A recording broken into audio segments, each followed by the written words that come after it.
The sun was beginning to get low, and the light afternoon was on the land as they went down the hill. So far they had not met a soul on the road. This way was not much used, being hardly fit for carts, and there was little traffic to the woody end.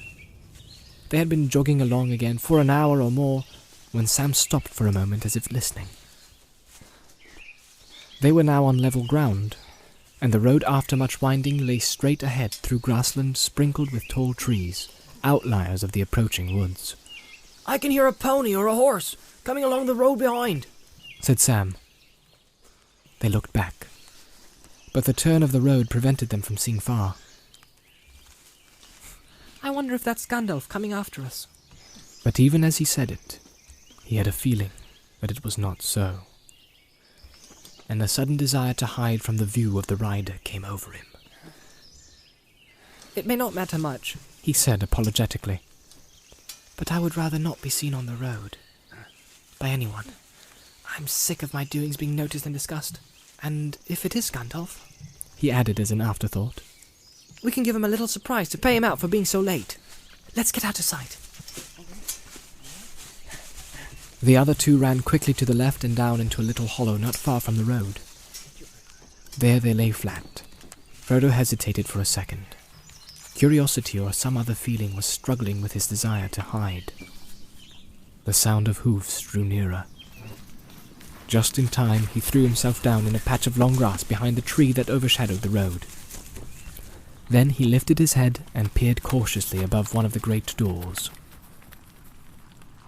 Round the corner came a black horse.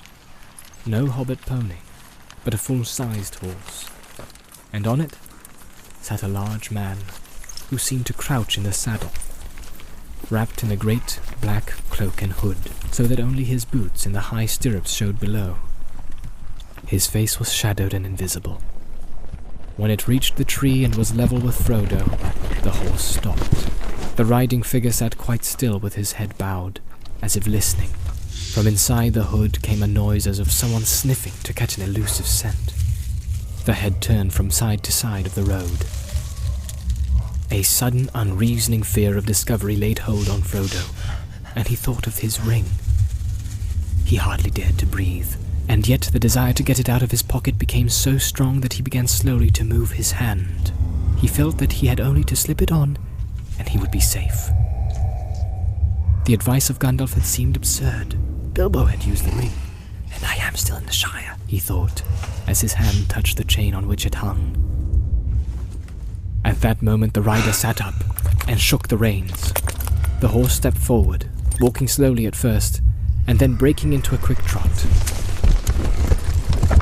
Frodo crawled out to the edge of the road and watched the rider until he dwindled into the distance. He could not be quite sure, but it seemed to him that suddenly, before it passed out of sight, the horse turned aside and went into the trees on the right. "Well, I call that very queer, and indeed disturbing," said Frodo to himself as he walked towards his companions. Pippin and Sam had remained flat in the grass, and had seen nothing, so Frodo described the rider and his strange behaviour. "I can't say why, but I felt certain he was looking or smelling for me. And also I felt certain that I did not want him to discover me. I've never seen or felt anything like it in the Shire before." "But what has one of the big people got to do with us?" said Pippin. "And what is he doing in this part of the world?" "There are some men about," said Frodo. "Down in the South Farthing they have had trouble with big people, I believe. But I have never heard of anything like this rider. I wonder where he comes from." "Begging your pardon," put in Sam suddenly, "but I know where he comes from.